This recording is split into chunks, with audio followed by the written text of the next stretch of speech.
नमस्कार, बहुजन टीवी देख रहे हैं आप और मैं हूं आपके साथ पूजा। इस वक्त हम मौजूद हैं जंतर मंतर पर, जहां से आप मेरे पीछे देख सकते हैं कि देश भर से यहां लोग एकत्रित हुए हैं। शिक्षा से जुड़े लोग, स्टूडेंट्स, ये सभी तमाम वो लोग हैं जो न्यू एजुकेशन पॉलिसी 2020 के खिलाफ प्रदर्शन कर रहे हैं। ये वो लोग हैं जो शिक्षा से जुड़े हुए हैं, या तो पढ़ रहे हैं या पढ़ा रहे हैं या किसी अन्य पद पर हैं, शिक्षा से जुड़े हुए काम में लगातार काम कर रहे हैं। लेकिन यहाँ से जिस न्यू एजुकेशन पॉलिसी को सरकार लगातार एक प्रगतिशील कदम बताती रही है, उन्होंने अपना सबसे बड़ा फैसला बताया है न्यू एजुकेशन पॉलिसी को। वहीं दूसरी ओर अगर आप देखें सड़कों पर, तो जो नज़ारा है वो बिल्कुल उसके उलट है। लोग उससे बिल्कुल भी खुश नहीं हैं। शिक्षा से जुड़े हुए लोग उसका लगातार विरोध करते रहते हैं। जब से ड्राफ्ट आया न्यू एजुकेशन पॉलिसी का, तब से लेकर अब तक, जब कुछ राज्यों ने इसको लागू करने की बात भी कर ली है, उसके बाद भी लगातार इसका विरोध जारी है। और आज देश भर से लोग यहाँ एकत्रित हुए हैं और इसका एक बड़े स्तर पर विरोध कर रहे हैं। जैसा कि यहाँ जितने भी तमाम लोग बैठे हुए हैं, वो सभी लगातार अपनी आवाज़ जो है वो इसको लेकर बुलंद करते रहते हैं। लगातार इसे लेकर प्रोटेस्ट होते रहते हैं, सेमिनार्स होते रहते हैं, जहाँ से जितने भी जो बुद्धिजीवी वर्ग हैं वो लगातार इसका विरोध करते रहते हैं। लेकिन यहाँ जो लोग आए हैं उनका क्या कुछ कहना है, वो कहाँ अलग अलग स्टेट से आए हैं। आपका नाम? अद्रिका। अद्रिका, आप कहाँ से आई हैं? मैं दिल्ली से ही हूँ, दिल्ली यूनिवर्सिटी की स्टूडेंट हूँ। दिल्ली यूनिवर्सिटी की स्टूडेंट है। Which year? I just completed my postgrad in chemistry and I'm working towards PhD. Post graduated, Yeah. Well educated, and उसके बाद you are protesting here against NEP। Yes. क्यों? आपको क्यों लगता है कि इतना बड़ा कदम जो पिछले की कोई सरकार नहीं उठा पाई? हम लगातार कहते थे कि शिक्षा व्यवस्था में सुधार की ज़रूरत है। अब जब मोदी सरकार ने वो सुधार किया है तो आप लोग प्रोटेस्ट कर रहे हैं। देखिए, रिफॉर्मेशन ज़रूरी होती है हर एक सिस्टम में, लेकिन रिफॉर्मेशन का भी एक दो साइड होता है। इधर it could be towards advantage और it could be disadvantages to the system. तो इसमें भी हम ऐसा देख रहे हैं कि यहाँ पे काफ़ी सारे पॉइंट्स हैं। अगर पहला पॉइंट हम लेते हैं वो है प्राइवेटाइजेशन का, जहाँ पे वो बात कर रहे हैं कि जो गवर्नमेंट स्कूल्स है उनको धीरे धीरे प्राइवेट प्लेयर्स के हाथों कर दिया जाएगा। रीज़न वो बता रहे हैं for better utilisation of resources, जो कि वो खुद एक तरीके से बोल रहे हैं कि गवर्नमेंट स्कूल्स में वो नहीं कर पा रहे हैं। अब सवाल ये है कि प्राइवेटाइजेशन अगर हो जाएगा, प्राइवेट स्कूल्स अगर बनेंगे, हम ऑलरेडी देख रहे हैं कि एक प्राइवेट स्कूल में महीने का 12,000 15,000 का फीस है। अगर गवर्नमेंट स्कूल्स जो बचे कुछ है अभी भी, वो भी बंद हो जाता है, वो गरीब तबके के बच्चे वो कहाँ जाएंगे पढ़ने के लिए? 12,000 15,000 महीने का इनकम भी नहीं होता है जितना कि एक स्कूल में एक महीने का फीस होता है। So where are those kids gonna go and study? इसका मतलब वो नहीं पढ़ेंगे, उनको नौकरी नहीं मिलेगी, वो मजदूरी करते रह जाएंगे। सस्ती मजदूरी would be the only option left to them. तो इसीलिए as students it has become the absolute need of that. अभी एक यहाँ पे स्पीकर भी बता रहे हैं, उड़ीसा में ऑलरेडी 14,000 से ज़्यादा सरकारी स्कूल्स बंद हो चुके हैं। तो हम क्या करेंगे एज स्टूडेंट्स? इसीलिए हम यहाँ पे आ जाएं। और भी काफ़ी सारे पॉइंट्स हैं। तो जैसा कि लगातार ये आरोप लगाया जाता है मोदी सरकार पे कि वो हर क्षेत्र में कहीं ना कहीं किसी ना किसी तरीके से प्राइवेटाइजेशन को, निजीकरण को लाने की कोशिश कर रहे हैं। तो NEP को लेकर भी लगातार ये बात कही जाती है कि इसके जरिए शिक्षा को भी पूंजीपतियों के हाथ में सौंपने की तैयारी है। राइट। तो आपको भी यही लगता है? बिल्कुल लगता है, मतलब ये हम ऑलरेडी देख रहे हैं। मतलब education system is no longer a system, like I have always been saying right from the start कि एजुकेशन सिस्टम अभी सेक्टर बन गई है।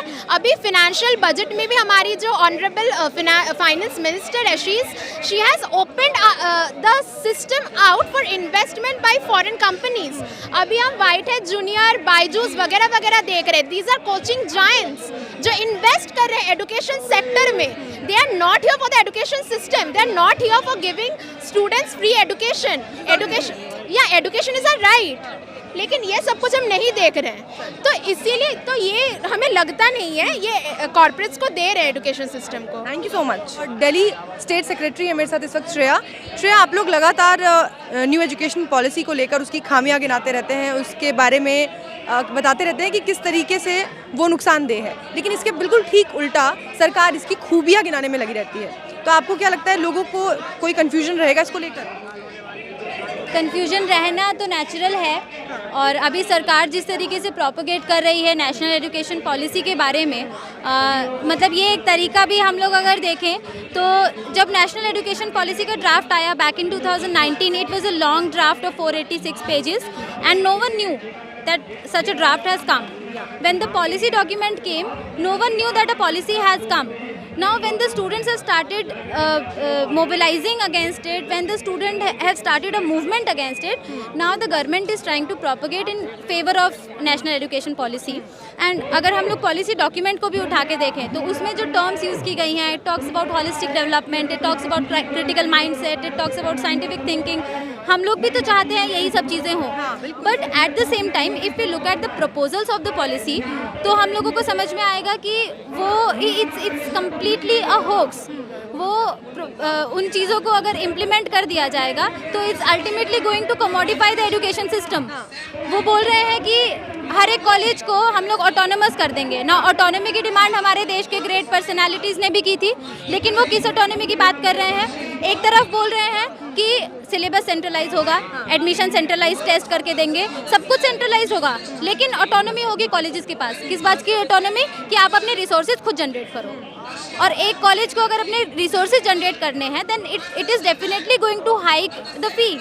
तो ultimately is going to privatise the colleges. लेकिन जैसा कि प्रधानमंत्री कह चुके हैं कि एक वर्ग है आंदोलनजीवी, उन्होंने नाम भी दिया था संसद में खड़े होकर कि आप कुछ भी कर लीजिए, ये परजीवी आंदोलनजीवी है, इनको प्रोटेस्ट करना है। तो जैसा कि बीजेपी कुछ भी, केंद्र की सरकार कोई भी कानून लाती है, हम देखते हैं कि लोग उसके विरोध में सड़कों पर उतर आते हैं। तो ये आंदोलनजीवियों का जो विरोध है, इसको बीजेपी कैसे देखने वाली है? देखिए, बात यह है कि सिर्फ आंदोलनजीवी ही नहीं, और भी बहुत कुछ बोला जाता है, एंटी नेशनल्स भी बोला जाता है, और बहुत तरीके के टर्म्स हम लोगों को दिए जाते हैं बिकॉज हम लोग एडुकेशन के प्रॉब्लम्स को लेकर हम लोग फाइट कर रहे हैं। बीजेपी का जो पूरा हम लोग एजेंडा देखें, ultimately they are working in favour of the corporate class. वो लोग ये चाहते हैं कि आम जनता क्वेश्चन ना करे। तो जिस तरीके का एक एजुकेशन सिस्टम ये नेशनल एजुकेशन पॉलिसी बनाने की तरफ बढ़ रही है, वो इस तरीके का ही एक एजुकेशन सिस्टम है कि लोगों का क्रिटिकल माइंडसेट खत्म हो जाए। वो पढ़े लिखे, जिनके पास पैसा है, जिनके पास पैसा नहीं है उनके लिए तो वैसे ही एजुकेशन खत्म है। जिनके पास पैसा है वो लोग भी पढ़ाई लिखाई करें, मार्क्स लो, डिग्री लो, जॉब लो और जाओ, खत्म। ये पूरा एजुकेशन का एक पर्पस बना के रख दिया है। लेकिन एजुकेशन का तो काम है सोसाइटी को बिल्ड करना, वो काम कैसे होगा? तो ये जो पूरा पॉलिसी है सवालों को खत्म करने की, हाँ, मतलब किस तरीके से लोग सवाल करना छोड़ दें, इस तरफ ही हम लोग की जो सरकारें हैं ये बढ़ रही हैं कि इस तरीके का ही एक एजुकेशन सिस्टम हो कि लोग सवाल ना करें। उनको जो दे दिया जा रहा है उतने में ही 5 किलो राशन दे दिया जा रहा है, उतने में ही वो लोग खुश हो जाएं।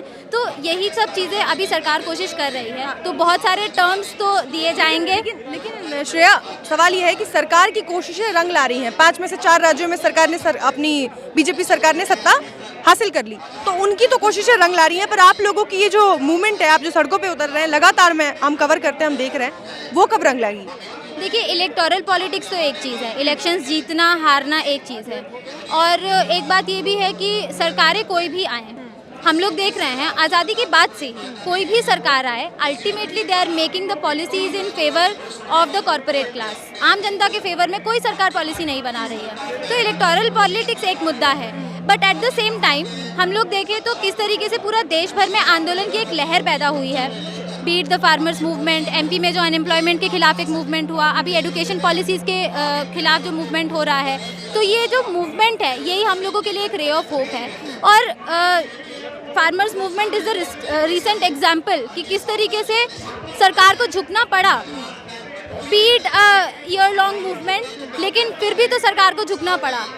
वो झुकने के लिए तैयार नहीं थे। लोग भी बोल रहे थे कि नहीं अब तो हो गया, अब तो किसान चले जाएं, मतलब they were feeling the pain of the farmers कि वो लोग धूप में, बारिश में, हर तरीके से मूवमेंट कर रहे हैं। लेकिन ये हम लोगों के लिए एक सीख लेने की बात है कि किस तरीके से उन किसानों ने उस लड़ाई को आगे बढ़ाया, और वही सीख लेकर आज हम लोग भी इस मूवमेंट को बिल्डअप कर रहे हैं। और स्टूडेंट्स का जो पावर है, हर एक घर में स्टूडेंट है, तो स्टूडेंट्स अगर एक स्ट्रेंथ में इकट्ठा होगा तो सरकार को झुकना पड़ेगा, दूसरा कोई ऑप्शन नहीं रहेगा, दूसरा कोई ऑल्टरनेटिव नहीं रहेगा। तो आज जिस तरीके से पूरा देश भर में हम लोग मूवमेंट्स होते हुए देख रहे हैं, यही हम लोगों के लिए एक आशा की किरण है। तो यहाँ टीचर, स्टूडेंट्स, सभी पढ़ने वाले, पढ़ाने वाले, और आगे फ्यूचर में जो यूनिवर्सिटीज़ में जाएंगे वो तमाम लोग इकट्ठे होकर आज एक सुर में जो न्यू एजुकेशन पॉलिसी है उसका विरोध कर रहे हैं। Thank you so much Shreya for talking to us.